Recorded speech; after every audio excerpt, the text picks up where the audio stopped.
Cadet Officer Kayla Brooks had a secret, one she guarded with the fierce discipline of a soldier and the quiet dignity of someone who had seen too much.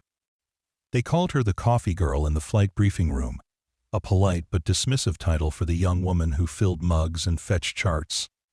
No one, not the seasoned pilots with their confident swagger, nor the gruff mechanics covered in grease, ever suspected she possessed the very skills they prided themselves on. They certainly didn't know she'd flown, truly flown, in ways most of them only dreamed of.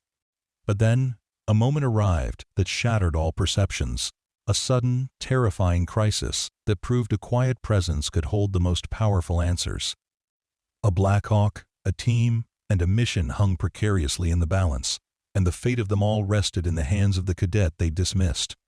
Before we carry on, please hit the subscribe button to make my day, and let me know where you are watching from in the comments. The scent of stale coffee and worn leather permeated the air in the flight briefing room, a familiar backdrop to Cadet Officer Kayla Brooks's mornings. At 24, with her neat bun tucked beneath her patrol cap and her uniform crisply pressed, she was an efficient, almost invisible presence. Her task, assigned with a casual shrug by the senior non-commissioned officer in charge of daily operations, was to ensure the flight crews had everything they needed before their morning sorties. This meant restocking the industrial coffee machine, organizing charts, and occasionally fetching forgotten headsets. She performed these duties with a quiet competence that belied the burning fire within her, a frustration that simmered just beneath the surface of her composed exterior. Each grunt of acknowledgement, each dismissive wave of a hand, was a tiny chip at her patience, a reminder of where she was, and more painfully, where she wasn't. She watched them, the pilots, their easy camaraderie, their inside jokes, the way they moved with an air of unshakable confidence. All of it was a constant, almost physical ache. She saw the glint in their eyes as they discussed flight plans, the subtle shifts in their posture as they donned their flight suits, transforming from ordinary men into airborne warriors. Kayla knew that feeling, that surge of purpose and power. She had lived it. Yet, here she was, relegated to the role of a facilitator, a quiet shadow moving through the periphery of their world. The irony was a bitter taste in her mouth.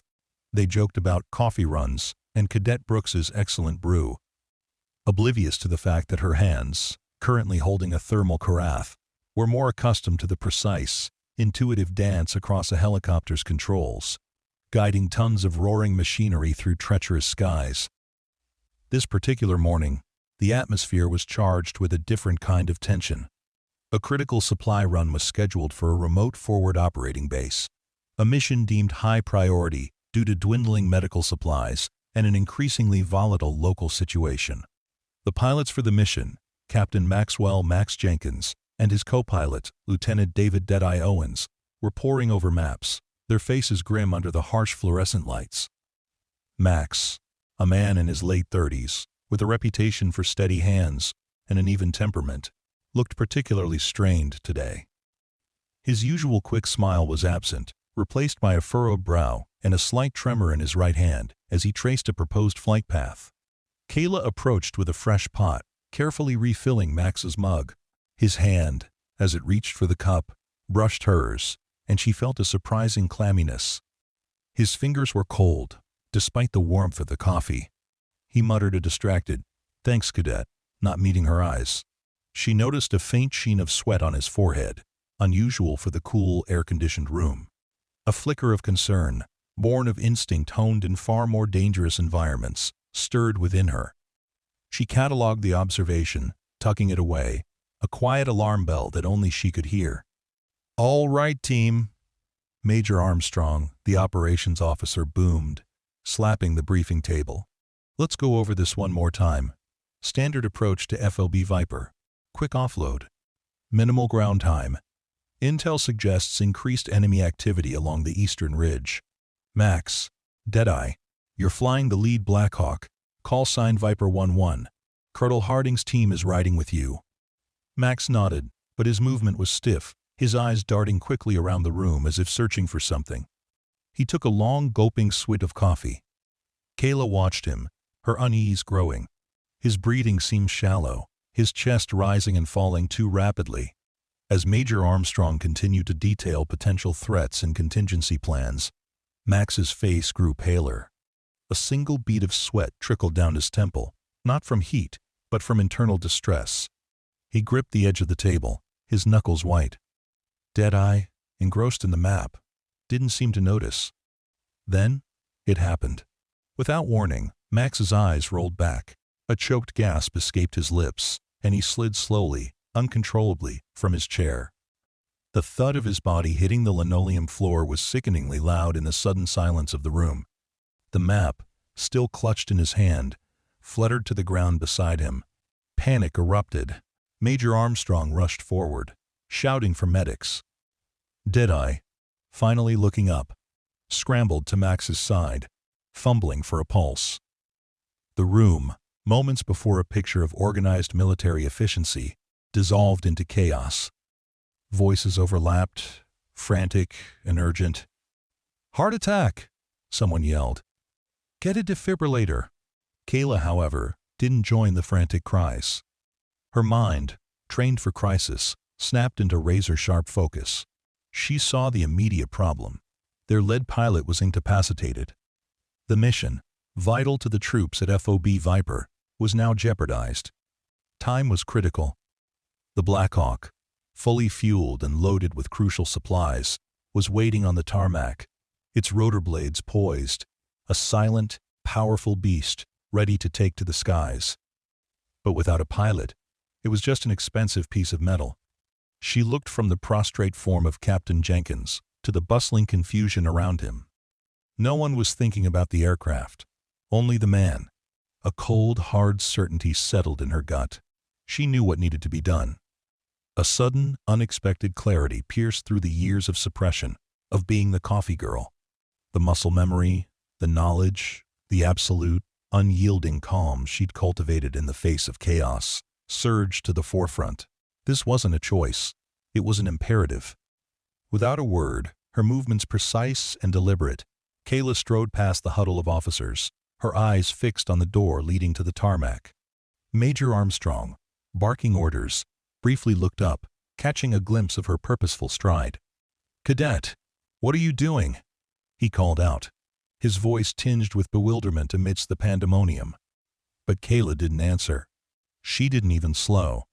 Her path was clear, dictated by years of training, by an experience no one here knew she possessed. The Blackhawk was waiting, and someone had to fly it.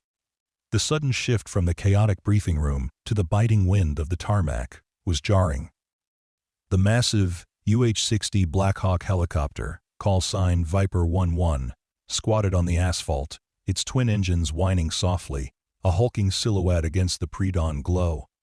Its rotor blades, still, seemed to hum with latent power, awaiting command. Kayla's boots hit the concrete with purpose, each step carrying her closer to the only solution she saw.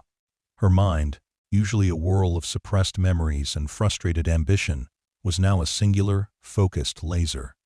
The smell of jet fuel, metallic and sharp, filled her nostrils, a scent that had once been as familiar as her own breath.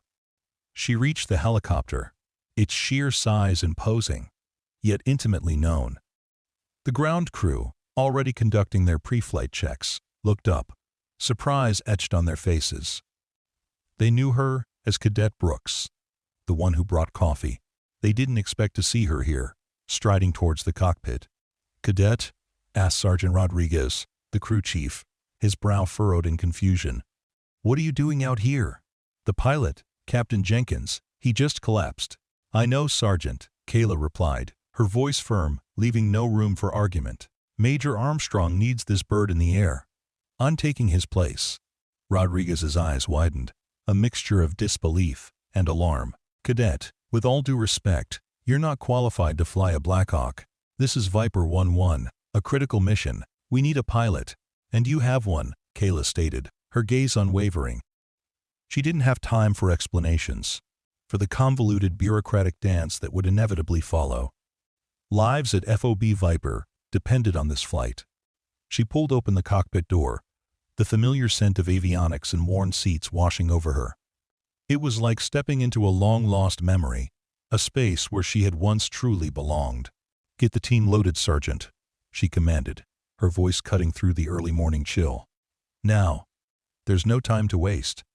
Captain Jenkins is down, and the mission is still a go." Rodriguez hesitated for a beat, his eyes scanning her face, searching for any sign of bluff or madness. What he found instead was an unshakable conviction, a quiet authority that belied her rank. He had served long enough to recognize genuine competence, even when it came from an unexpected source.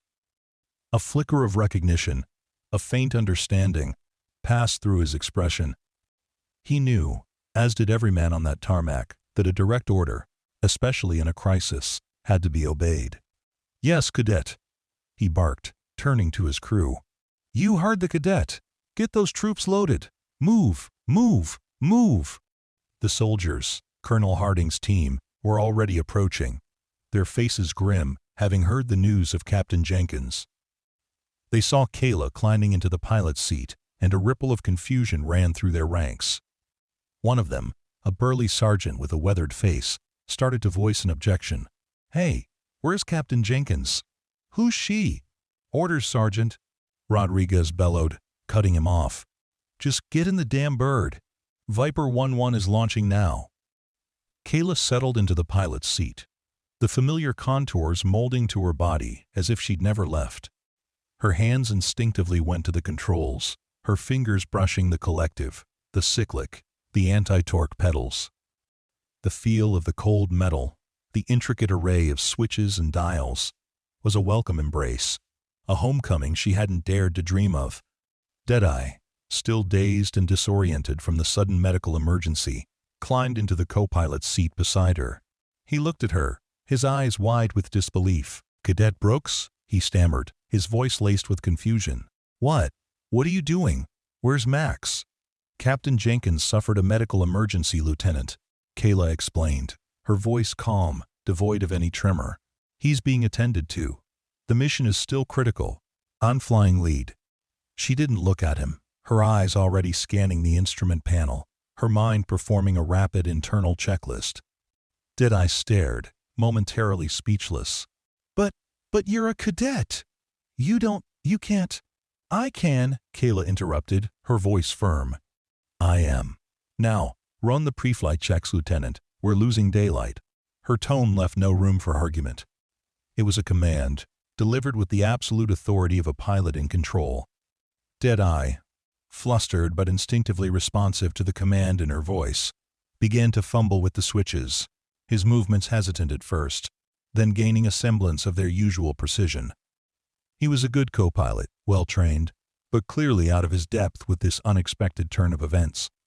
Kayla guided him subtly, her eyes picking up on every missed step, every moment of hesitation. She remembered the early days of flight school, the initial fumbling, the methodical rhythm of the checks, the way a good instructor could guide a novice through the labyrinth of the cockpit. A faint, almost imperceptible smile touched her lips. This was a dance she knew. "Clear right," she called, her voice echoing the practiced tones of thousands of launches. "Clear left, rotor engaged." The Blackhawk's massive rotors began to turn, slowly at first, then gaining speed, a powerful rhythmic whoosh building around them. The vibrations hummed through the airframe, a familiar vibration that settled deep in her bones. She felt the surge of power, the gentle lift as the aircraft became buoyant. She pushed the collective, felt the familiar pull as the helicopter responded, gracefully lifting off the tarmac. The ground crew, standing rigidly at attention, watched in stunned silence as Viper 1-1 rose into the pre-dawn sky, a dark silhouette against the deepening orange hues of the horizon. No one had ever seen a cadet fly a Blackhawk. No one had ever seen a Blackhawk take off quite so smoothly after such a chaotic start. But Kayla Brooks, the coffee girl, was no ordinary cadet. And the skies, once again, were hers. The ascent was smooth, almost effortless, a stark contrast to the tumultuous moments that had preceded it. The Blackhawk climbed steadily, its twin engines roaring a symphony of power that resonated through the airframe and vibrated deep in Kayla's chest. The familiar rumble was a comforting presence, a feeling of homecoming after years of absence. Below, the sprawling base diminished, its runways and buildings shrinking into a neat, organized grid. Above, the pre-dawn sky stretched out, an infinite canvas of deepening blue, transitioning to the soft blush of sunrise on the horizon. Deadeye, still visibly shaken, maintained a professional silence, diligently calling out readings from the instruments. His initial shock had given way to a grudging acceptance, a silent acknowledgement that, against all logical odds, Cadet Brooks was indeed flying this Blackhawk, and flying it with a competence that was unsettlingly profound. He watched her hands on the cyclic, the fluid, almost imperceptible movements that kept the massive aircraft in a perfectly stable hover, then transitioning smoothly into forward flight. He noticed the focused intensity in her eyes, the way she absorbed every piece of information from the displays, her instincts honed to an almost preternatural degree. He was a good pilot, but he recognized a different caliber of skill when he saw it. Kayla's mind, however, was not focused on the incredulity of her co-pilot. It was in the present, deeply immersed in the intricate dance of flight. Every controlled input was second nature, a finely tuned reflex honed through thousands of hours in the cockpit. She was not just flying, she was feeling the aircraft, an extension of her own will. The subtle shifts in wind, the slightest tremor in the air, all translated into intuitive adjustments of the controls. This was a language she spoke fluently, a silent conversation between pilot and machine. As they cleared the base airspace and set a course for FOB Viper, the internal monologue that had been suppressed for so long began to surface. Memories, vivid and sharp, flooded her mind. She saw herself in a similar cockpit years ago, but the desert landscape below was different, harsher, scarred by the unforgiving sun and the omnipresent threat. She heard the crackle of static in her headset, the urgent shouts of ground troops, the distant thud of explosions. The smell of dust and cordite mingled with the familiar scent of jet fuel. It was a phantom sensation, a ghost of a past she rarely allowed herself to revisit, especially not here, in the polite, constrained world of Willow Creek. The journey to FOB Viper was long, covering hundreds of miles of rugged, unforgiving terrain. As they neared the target area, the landscape below grew more hostile, jagged mountains giving way to arid valleys and scattered makeshift villages. Intel had indicated increased enemy activity, and Kayla felt the familiar prickle of hyperawareness, a heightened sense of vigilance that settled over her like a second skin.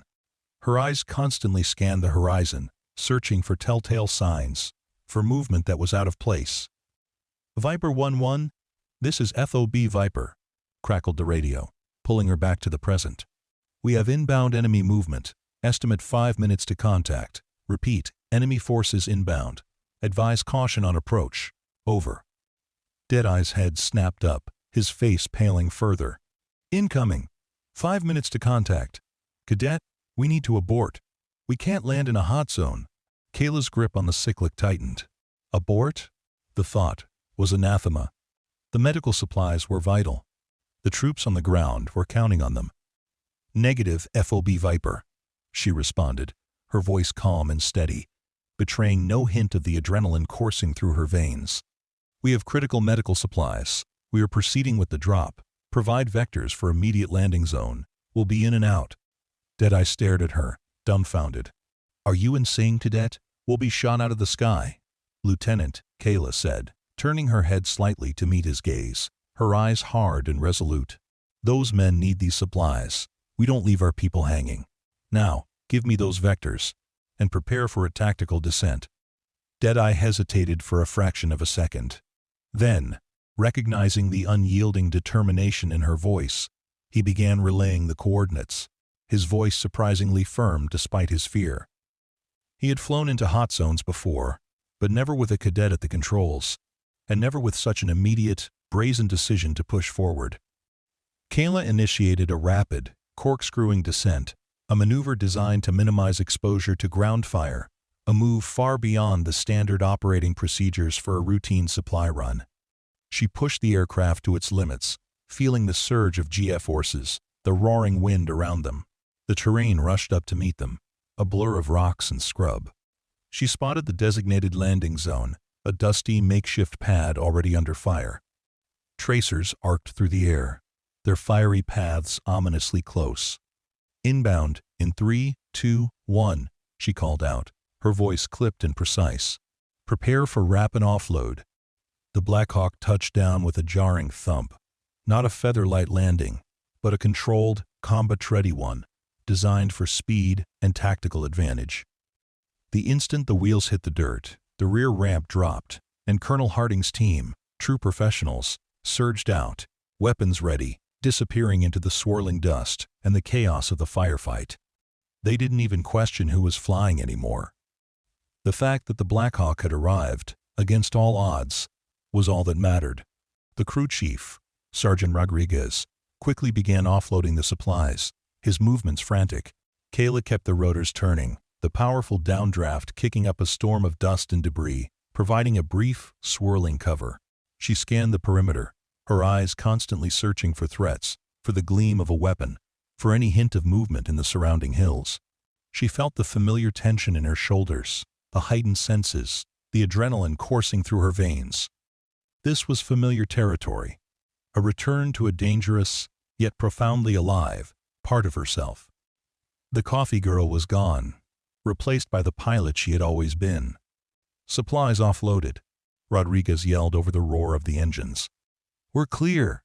"Affirmative," Kayla acknowledged. "Deadeye, get your head on a swivel. We're taking fire from the ridge."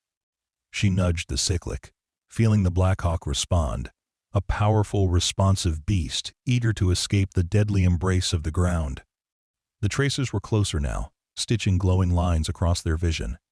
One round pinged off the armored side of the fuselage, a sharp, metallic thwack that made Deadeye flinch. Kayla ignored it, her focus absolute. She pulled the collective, feeling the Blackhawk surge upwards, leaving the chaos of the firefight below.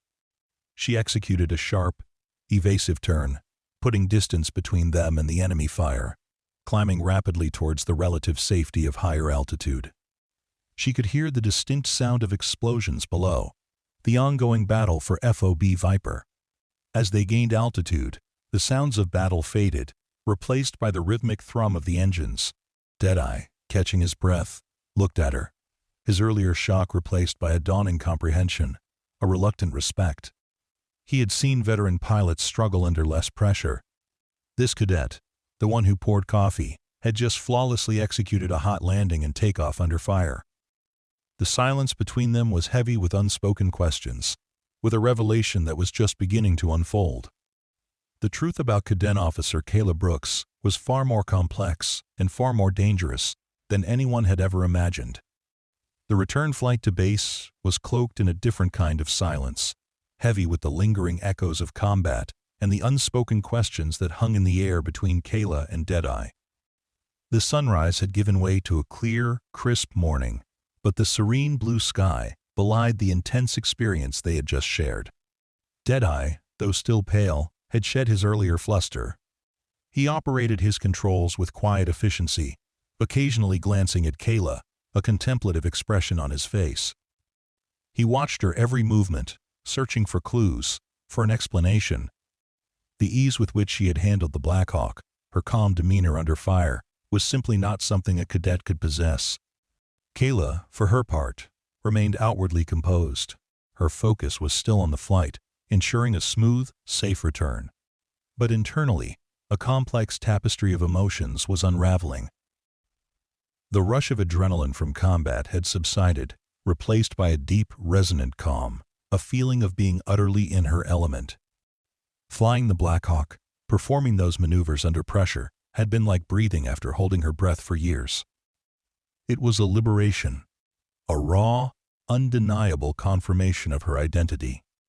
Yet, with that liberation came a fresh wave of vulnerability, the knowledge that the carefully constructed walls around her past were about to crumble. As they approached Bass airspace, the radio crackled to life.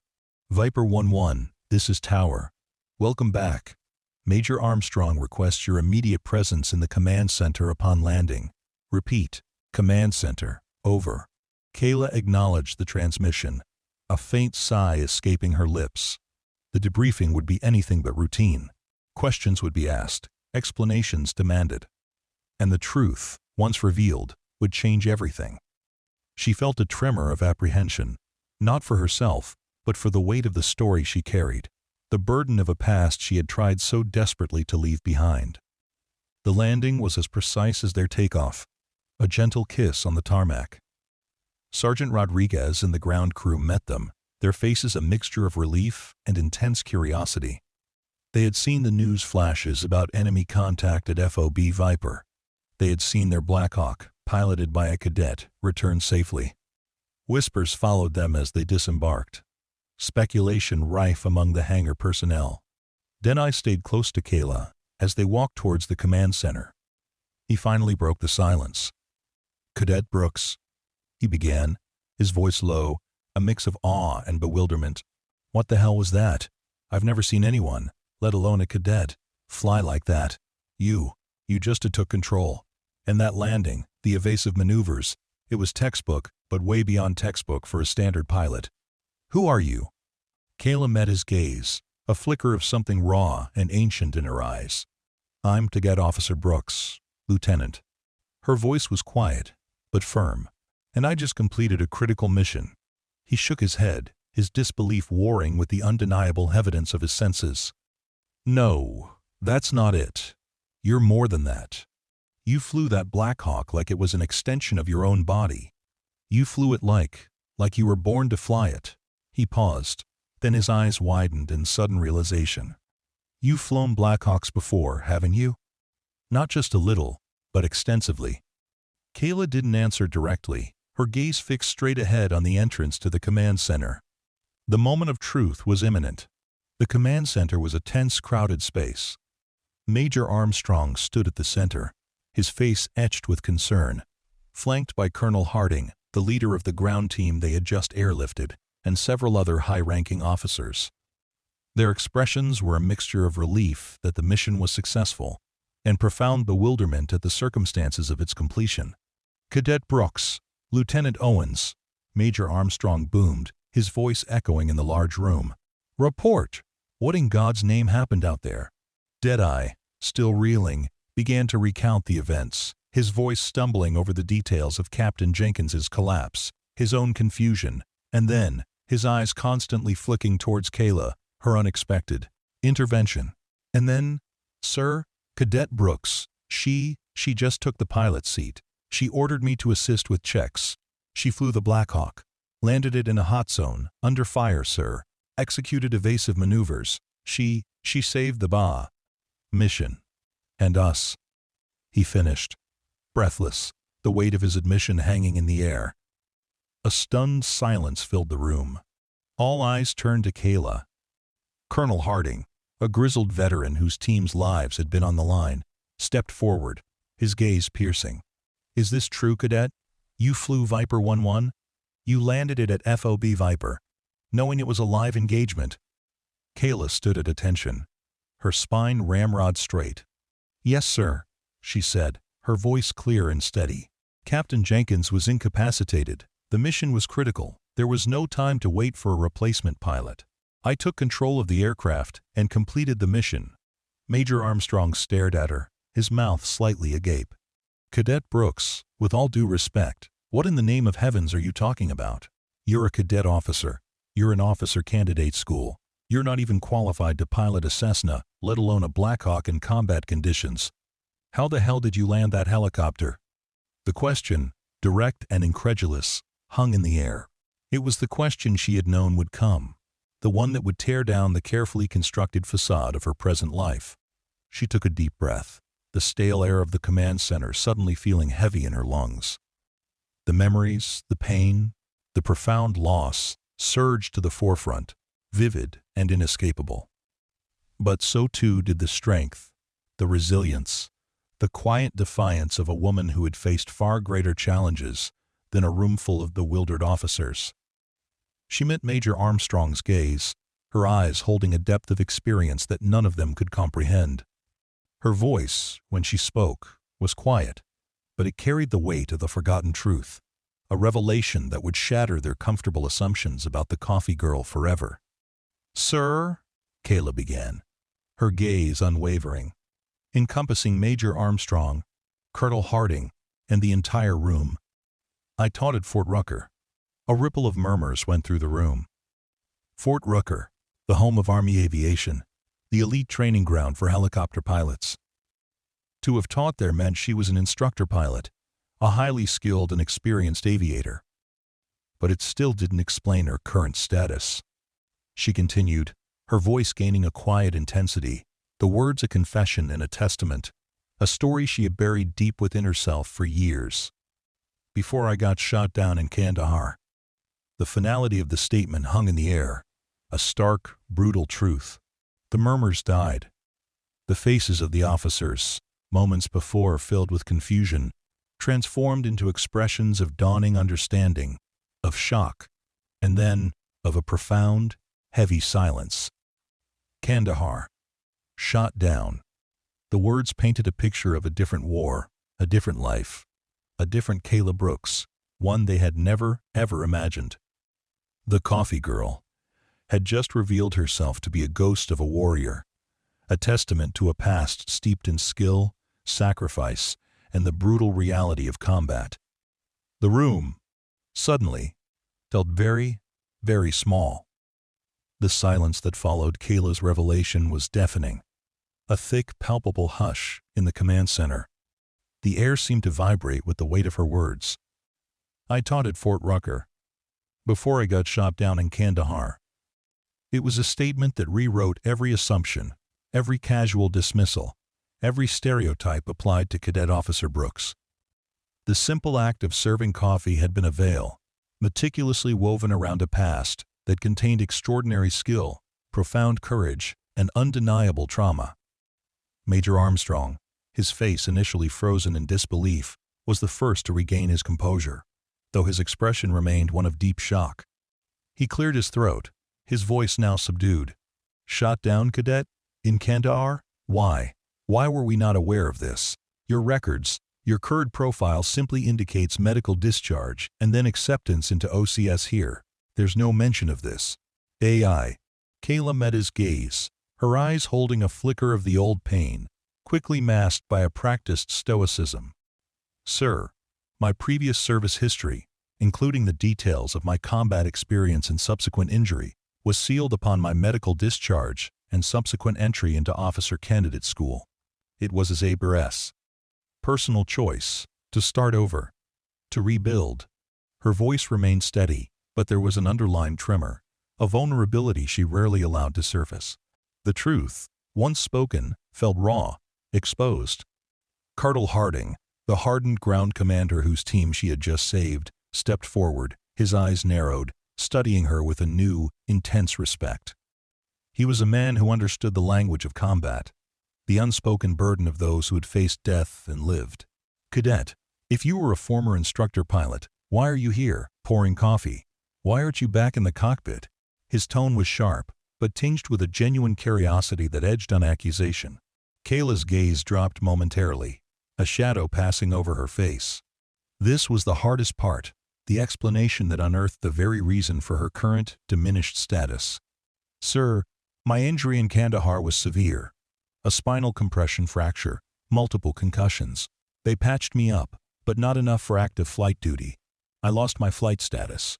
Her voice was almost a whisper now, the raw pain of that loss still acutely present. The medical board determined I was no longer fit for combat aviation. My career as a pilot was over. She lifted her head, her eyes burning with a quiet intensity. Joining OCS was my attempt to stay in the Army, to serve in a different capacity, to contribute. My flight experience, my past, it wasn't relevant to my current role, sir. I simply followed orders, aiming to do my job, whatever it was, to the best of my ability. She had tried to be invisible, to rebuild her life away from the roar of the engines, but the engines had called to her again, and she had answered. Major Armstrong walked slowly around the briefing table, his earlier anger completely dissipated, replaced by a profound sense of awe and a touch of professional shame.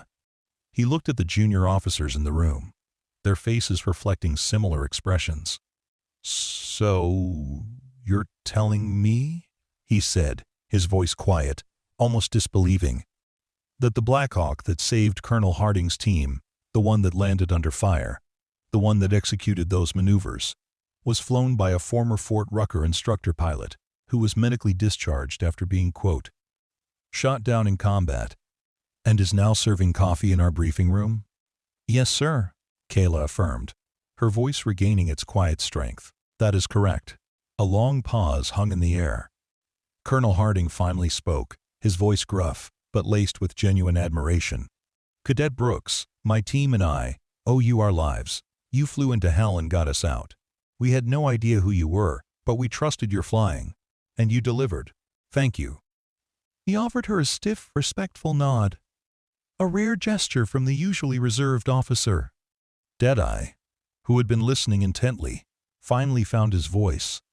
Sir, he addressed Major Armstrong, his own voice filled with conviction. With all due respect, Cadet Brooks didn't just fly that Blackhawk. She commanded it. She reacted with an instinct and precision I've only ever seen in the most seasoned combat pilots. She kept me calm. She got us out of there. Her quote, her bull quote, instincts, her skill, they're still there. I don't know what kind of medical discharge she received, but what I saw today, that's a pilot, sir. A damn good one. Major Armstrong slowly turned to Kayla, a myriad of emotions playing across his features. Regret, respect, and a dawning understanding of a profound injustice. He had dismissed her, overlooked her, confined her to the most mundane of tasks, all while she carried a warrior's spirit and a pilot's unparalleled skill. He thought about all the flight briefings she had attended, all the pilots she had watched, knowing, deep down, she could outperform most of them. The sheer stoicism, the quiet strength it must have taken to endure that, was staggering. Cadet Brooks, Major Armstrong said, his voice softer now, tinged with a new respect. Your actions today, they saved a critical mission and the lives of Colonel Harding's team. Your courage and skill are beyond question. We will, of course, be recommending you for immediate commendation. He paused, then looked at her with a renewed intensity. But that's not enough. We need to revisit your medical records. We need to understand why someone with your abilities is not back in the air, or at the very least, utilizing those skills in a more appropriate capacity. Kayla felt a flicker of hope, a fragile, almost forgotten ember stirring within her. Could it be? After all this time, after all the quiet suffering, the forced acceptance of a life she hadn't chosen, the thought of returning to the cockpit, of feeling the roar of the engines beneath her again, sent a shiver through her. It was a dream she had buried so deeply, she'd almost forgotten its existence. Sir, she said, her voice clear, reflecting a new, burgeoning determination. I appreciate that, sir, but I can assure you, my medical discharge was thoroughly vetted. The fracture, the concussions, they were deemed career-ending for flight duty. Perhaps the definition of career-ending needs to be reevaluated, Cadet, Major Armstrong countered, his gaze firm. Especially when presented with undeniable evidence like what occurred today. I'll be contacting Fort Rucker and the medical command immediately. This is not over, Cadet Brooks. Not by a long shot. Kayla felt a profound shift within her. The mask she had worn for so long, the one of the quiet, unassuming cadet, began to crack, revealing the formidable woman beneath. The burden of her secret had been lifted, replaced by a cautious optimism. The unexpected flight, born of crisis, had not only saved lives, but had also, perhaps, opened the door to a future she had thought was forever closed. The coffee girl was gone, replaced by a pilot, a warrior, whose past had finally, dramatically, collided with her present. And this time, she wouldn't shy away from it. The aftermath of Kayla's impromptu flight and her startling revelation was nothing short of a seismic shift within the base. The story, as is often the case in military circles, spread like wildfire, embellished with each retelling, growing from a hushed rumor to an undeniable legend. The coffee girl was no longer a dismissive term, but a whispered epithet, imbued with a newfound, almost mythical respect. Pilots who had barely acknowledged her before now sought her out, their curiosity tinged with awe. They would nod respectfully, some even offering a hesitant, "Good morning, Cadet Brooks," their eyes lingering, searching for the formidable woman they now knew existed beneath the unassuming uniform. Major Armstrong, true to his word, moved with surprising speed. Within days, Kayla found herself navigating a labyrinth of new medical evaluations, retests, and board reviews. It was a grueling process, far more intense than any she had undergone before. Doctors, specialists, and flight surgeons pored over her old records, scrutinizing the extent of her spinal injury and the lingering effects of the concussions. They ran her through a battery of physical and cognitive tests, pushing her to her limits. During this period, Lieutenant Owens, or Deadeye as everyone now called him, became an unexpected ally. He would seek her out, often bringing her a coffee, a wry smile on his face. "Figured you needed a break from all the prodding," he'd say. He became her informal sounding board, a witness to her skills, a constant reminder to the medical staff that what they saw on paper didn't fully capture what he had witnessed in the air. He would tell anyone who listened, with fierce loyalty, about her calm under fire, her instinctual piloting, the way she had saved his life and the lives of Colonel Harding's team. His testimony, from a seasoned combat pilot, carried significant weight. Kayla herself approached these evaluations with a renewed sense of purpose. For years, she had accepted the medical board's decision as final, a closed chapter. But the unexpected flight had rekindled a spark, a fierce yearning to return to the skies. She fought for every inch, every fraction of a percentage point that indicated recovery. She pushed her body, performing her physical therapy with a newfound intensity, determined to prove that the initial assessment, made in the fog of severe injury and immediate post-trauma, was no longer fully accurate. She felt stronger, sharper, more capable than she had in years. The quiet life of a cadet had given her time to heal, physically and mentally, in ways the initial medical reports hadn't accounted for. The story of her combat injury and subsequent medical discharge began to filter out, albeit in hushed tones. Whispers of Kandahar, of the Blackhawk being shot down, of her extraordinary survival and resilience, added layers to her legend. Some younger cadets looked at her with open admiration, a quiet understanding of the sacrifices she had made. The older, more jaded officers, while still adjusting to the paradigm shift, offered a grudging respect. About 3 weeks after the incident, Major Armstrong called her into his office. He sat behind his desk, looking uncharacteristically solemn. Kayla's heart pounded, a mixture of hope and dread coiling in her stomach. This was it, the decision. "Cadet Brooks," he began, his voice grave. "The medical review board has completed its re-evaluation of your case. They've reviewed all the new data, your performance in the Blackhawk, and the testimonials from Lieutenant Owens and Colonel Harding's team." He paused, and Kayla held her breath. Then, a faint smile touched his lips. "They've determined that while your previous injuries are significant, your recovery, combined with your demonstrated extraordinary skill and the critical nature of the current operational environment, warrants a re-evaluation of your flight status. You've been cleared for limited flight duty, cadet. Specifically, non-combat transport operations, with regular, rigorous medical checkups." Kayla felt a dizzying wave of relief and exhilaration wash over her. Limited flight duty. It wasn't full combat flight, but it was flying. It was back in the cockpit. It was a lifeline thrown to a drowning soul. A profound sense of gratitude swelled within her. "Thank you, sir," she managed, her voice thick with emotion. "Thank you." Major Armstrong nodded, his gaze softening. "Don't thank me, cadet. You earned this. You proved it. And frankly, the Army can't afford to waste talent like yours. Especially not now." He leaned forward, his expression more relaxed. "Now, here's the plan. We're fast-tracking your RE qualification. Lieutenant Owens will be your co-pilot for the foreseeable future. He's requested it, and frankly, I can't think of a better person to have by your side. Kayla's heart soared. Working with Deadeye, the man who had witnessed her raw skill and advocated for her, was a perfect fit. It felt like a true partnership, built on shared experience and mutual respect. "As for your OCS status," Major Armstrong continued, "we're putting it on hold, indefinitely. Your place is in the cockpit. We're reassigning you as a warrant officer pilot, effective immediately. This means you'll be commissioned as a warrant officer, a specialist in aviation, and you'll begin active flight duty as soon as your requalification is complete. Your past experience, your Fort Rucker background, it's all coming back online. Warrant Officer Pilot. It was a different path than her original ambition of a commissioned officer in a non-aviation role, but it was the path she was meant for. It was the roar of the engines, the feel of the stick, the limitless expanse of the sky.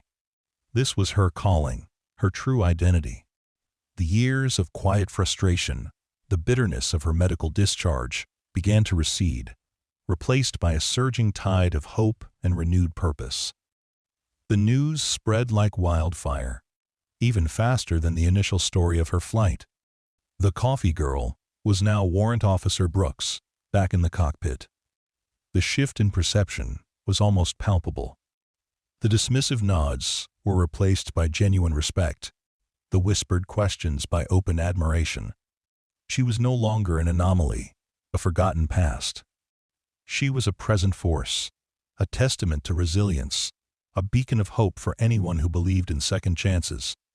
Her first flight after requalification felt like a rebirth. Sitting in the pilot's seat of a Blackhawk, dead-eye beside her, the roar of the engines a familiar, comforting lullaby, she felt truly alive for the first time in years.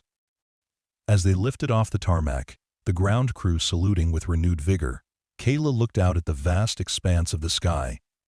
It stretched before her, limitless and inviting, a canvas for her renewed purpose. The coffee girl was a distant memory, a past self she had shed. She was a pilot again, a warrior who had found her way back to the skies, her spirit unyielding, her future, finally, soaring. The transition from cadet officer to warrant officer pilot was swift and surprisingly seamless. Kayla moved into the pilot's barracks, her old cadet uniform replaced by crisp flight suits, emblazoned with the distinctive wings that were once again hers. The initial period was intense, a rapid requalification program designed to shake off any remaining rust from her years away from the cockpit. Every simulator session, every pre-flight briefing, every training flight was met with an eagerness that bordered on joyful obsession. The precision and instinct that had stunned Deadeye during the emergency flight were now consistently evident, cementing her reputation as an exceptional aviator. Deadeye, true to his word, was her constant co-pilot, a steady and supportive presence. Their partnership blossomed, built on a foundation of mutual respect, forged in the crucible of unexpected combat. He learned to anticipate her moves, to read the subtle shifts in her posture, and the micro-expressions on her face that communicated more than words ever could. He became her most ardent advocate, deflecting any lingering skepticism from those who still struggled to reconcile the coffee girl with the formidable pilot. "You should have seen her, sir," he'd tell new officers, his voice laced with awe. Calm as a stone, while tracers were flying past, just took the stick and handled it like she was born in that cockpit. His loyalty was fierce, a testament to the life-saving skills he had witnessed firsthand. Kayla found her niche quickly in the non-combat transport operations. These missions, while not the high-intensity combat flights she was once accustomed to, were no less vital. She transported supplies, personnel, and occasionally distinguished visitors, flying across diverse and challenging terrains. Each flight was a reaffirmation of her purpose, a quiet celebration of her regained ability. The constant drone of the engines, the subtle vibrations of the airframe, the mesmerizing dance of light and shadow on the instrument panel, all combined to create a profound sense of belonging. The ache of suppressed ambition began to fade, replaced by the quiet hum of contentment. Life at the base shifted around her. Major Armstrong, now a staunch supporter, frequently consulted her on flight operations, valuing her unique perspective and extensive experience. He subtly ensured she was given challenging assignments, missions that required a high degree of skill and composure. Colonel Harding's team, whenever their paths crossed, would offer respectful nods and genuine smiles, a silent acknowledgement of the debt they owed her. She was no longer an outlier, but an integral, respected part of the aviation unit. Yet, despite the newfound respect and acceptance, Kayla never forgot the painful journey that had brought her here. The memories of Kandahar, of the day she was shot down, remained a poignant undercurrent to her daily life. They were no longer a source of crippling pain, but a stark reminder of the fragility of life and the resilience of the human spirit. She sometimes found herself gazing out at the vast, empty sky, lost in thought, remembering the precise moment of impact, the agonizing spiral, the searing pain, and the overwhelming silence that followed. These were not memories she shared freely, but they were deeply ingrained, shaping her quiet strength and her unwavering commitment to her renewed purpose. One evening, after a particularly demanding multi-leg transport mission, Kayla was in the hangar, conducting a post-flight inspection of her Blackhawk. The low hum of the hangar, the smell of oil and metal, was a familiar comfort. Major Armstrong approached her, a thoughtful expression on his face. "Brooks," he said, his voice quiet, "I wanted to ask you something. You've settled in remarkably well. Your performance is exceptional, and I've noticed you seem to have found your place again." Kayla turned, a small, genuine smile on her lips. "Yes, sir. It feels good to be flying again. This is where I belong." Major Armstrong nodded. "Indeed. Which brings me to this. We're expanding our advanced training program for new pilots, focusing on tactical maneuvers and high-pressure scenarios. We need instructors, pilots who can instill not just technique, but that innate combat instinct, that calm under fire." He paused, his gaze fixed on her. "We need someone with real-world experience, someone who's been through it and lived to tell the tale, someone who can teach them what the textbooks can't." He continued, "We've reviewed your Fort Rucker instructor records. They're outstanding. And what you demonstrated that day, the day Captain Jenkins collapsed, it's exactly the kind of unyielding focus and practical application we want our new pilots to learn. I'm proposing you transfer to the Advanced Tactical Flight Training Unit, UDAS. Be teaching again, Kayla, shaping the next generation of pilots." Kayla stared at him, a wave of profound emotion washing over her. Teaching. Back at the heart of aviation training. It was a full circle, a return to her original passion, but with the added depth and wisdom of her own harrowing experiences. She would no longer be just a pilot, she would be a mentor, passing on lessons forged in the crucible of combat. The thought was both exhilarating and daunting. It meant embracing her past fully, not just accepting it, but leveraging it for the future. "Sir," she said, her voice filled with a quiet reverence. "It would be an honor." Major Armstrong's smile widened. "I thought it might be. The paperwork will be initiated tomorrow. You deserve this, Brooks. You've proven your worth in ways most people never will." As she walked out of the hangar that evening, the stars beginning to prick the darkening sky, Kayla felt a sense of profound peace. The scars, both visible and invisible, from Kandahar, were a part of her, a testament to her journey. But they no longer defined her limitations. Instead, they had become the very source of her unique strength, her invaluable expertise. She was no longer the coffee girl trying to hide. She was Warrant Officer Kayla Brooks, Fort Rucker instructor, survivor of Kandahar, and a pilot who had found her way back to the skies, not just to fly, but to lead. Her wings had been earned not once, but twice, forged in the fires of adversity and burnished by an unyielding spirit. The future, boundless and full of purpose, stretched before her, a testament to the extraordinary journey of a woman who had quietly, heroically, taken control.